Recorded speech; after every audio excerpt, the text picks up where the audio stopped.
Cardio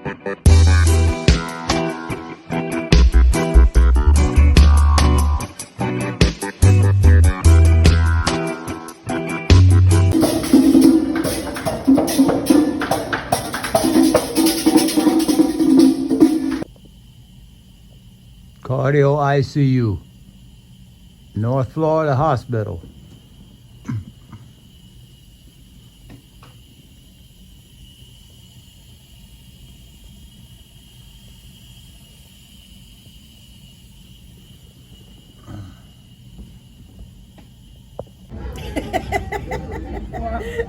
Jerry built is sitting and look at Leia looking under. That's cute. Yeah, it's cute. Rico.toro. Coming on the scene for a minute. Just give you all a little update, you know. Been about 3 weeks. I'm in Pensacola, Florida, home of the great Emmitt Smith and Roy Jones Jr., and also affectionately known as the Redneck Riviera. So, not my hometown, just where my sister has lived for several years. So, here, you know, getting health right. And so I arrived here almost 3 weeks ago now, and it's been an adventure, gotta say. I wasn't planning on coming until tomorrow, December 3rd, but I changed my flight 2 weeks early because, well, honestly, some people thought I might die if I wait any longer before coming here and seeking medical attention for the heart issues. So we really hit the ground running, kind of, you know. And it's actually a good time to be away from Sosua right now. Just, you know, things have quieted down a little bit with the holidays there. You know, some of the same drama as usual going on there, but nothing major, you know, nothing to avoid, nothing to run from, but nothing to seek out either, you know.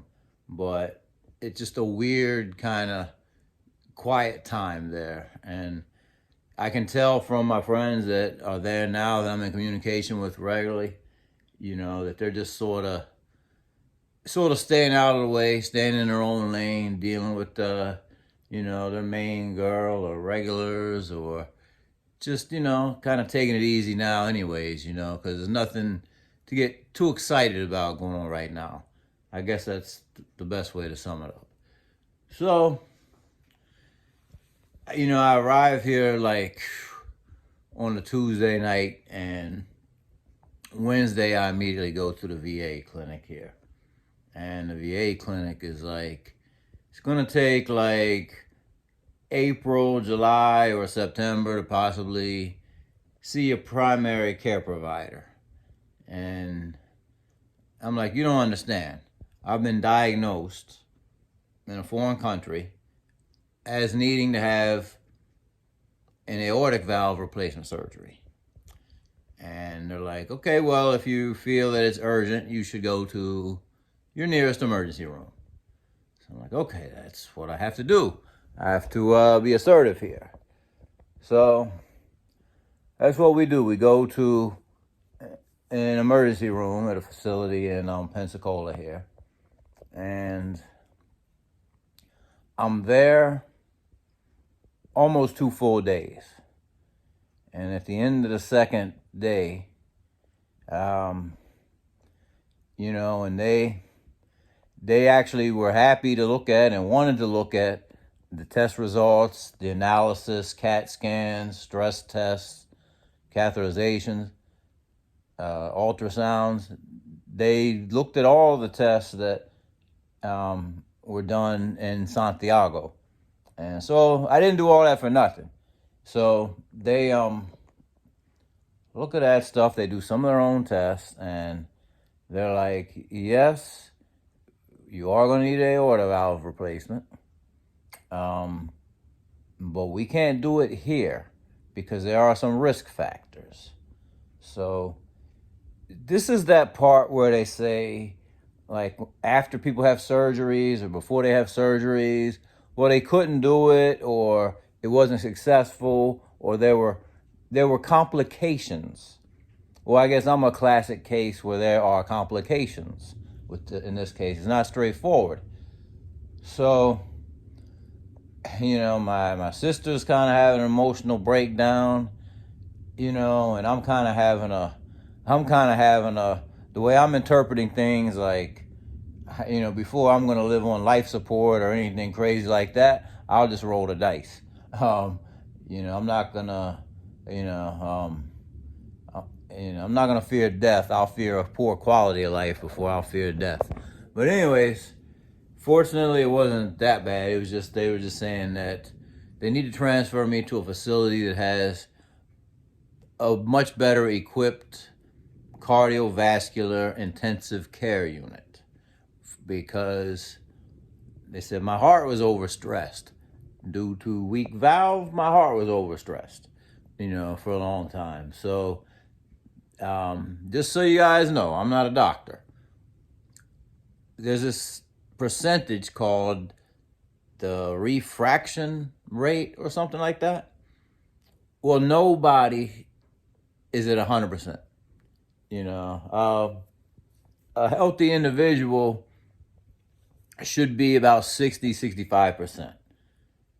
Nobody's at 100%. Well, mine was at like 10%. So he said we have to get that up to a safe level before we could do the valve replacement. And so, next thing I know, I'm on a quick helicopter ride, and then to the airport, and then I'm in a small plane to Gainesville, Florida. It's where the Florida Gators play, if you don't know. It's kind of like right in the middle of the state of Florida, the middle of North Florida. Like if you go across the top from Jacksonville toward Tallahassee, you go to Tallahassee and then you go down a little bit. So not a lot going on there. This is not South Beach, It's more to Florida than, what you see on TV.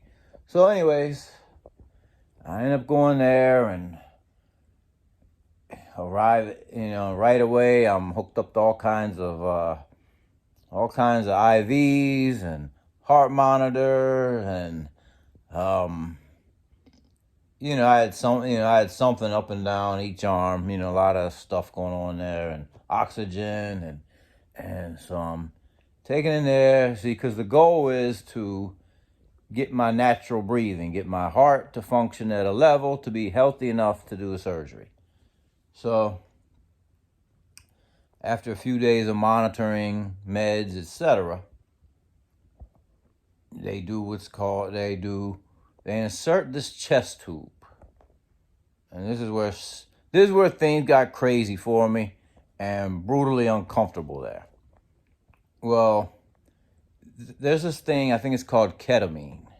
It's a sedative, like anesthesia, but crazy. So this chest tube is supposed to drain like fluid. I'm retaining a ton of fluid in my lungs.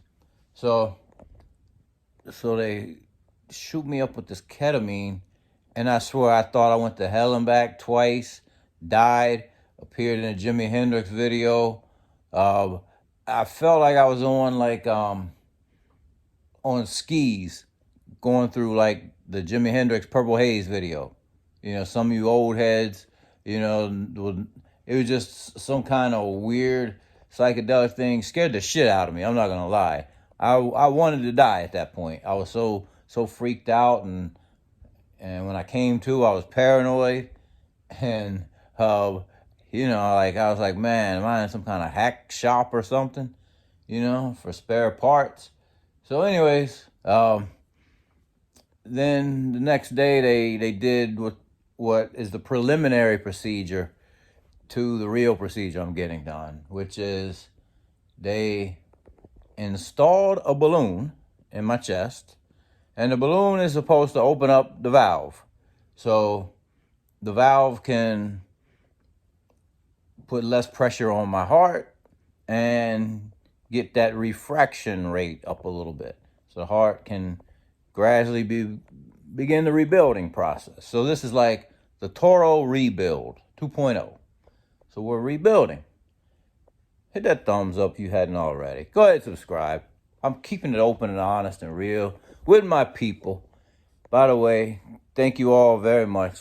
Appreciate you much for, all the prayers, well wishes, WhatsApp messages wishing me well, through the comments wishing me well, and, and even those of you that are just quietly and privately praying, wishing for me well, I appreciate you all. So, anyways, so they do this procedure. Went pretty well. And, I'm still dealing with the fluid retention problem. So, I was in the hospital like day after day. They're telling me, maybe we'll pull that tube and we'll get you on your way. We'll get you on your way. We'll get you on your way. So now I'm on my way. I was released the other day. I'm with my sister from Pensacola, and my sister from VA flew down to Gainesville. She works for Delta, so it's easy to do. So she took a quick flight down, and we didn't know I was being released that day because it was day to day. But since I ended up released, we just picked her up at the airport, went, filled some prescriptions, had a Mexican dinner, mom and pop Mexican place she just randomly pulled up. And so, yeah, now had a 5-hour drive after that to Pensacola, where I've been on the couch a lot. Just probably next week start working a little bit. But, just on the mend. Probably 4 weeks or so from now, supposed to do the surgery. Got to follow up in 2 weeks, and then, we'll set a surgery date. And after the surgery, I expect 4 or 5 day hospital stay, assuming there's no complications. And then after that, like another 3 weeks recovery process, probably here in Florida, before I can get back to the Dirty Sioux. I don't currently have an apartment to go to in the Dirty Sioux when I go back, because I vacated my other apartment. I wasn't in love with it. There were some ups and downs there. But, I also didn't know how long this process was going to be. But so far, we're right in line with my timeline, which was try to get back by February-ish. And who knows, I might do something unpredictable and just go straight to La Vega for 2 weeks. Not even go straight to Sosua. Just to do something different, come back a different kind of way. So, anyways, just want to update you guys. Again, thanks for standing strong with me. And through the rebuild, contact and Cash App is in the description. Thank you very much. So, stay well, stay blessed. Rico.toro.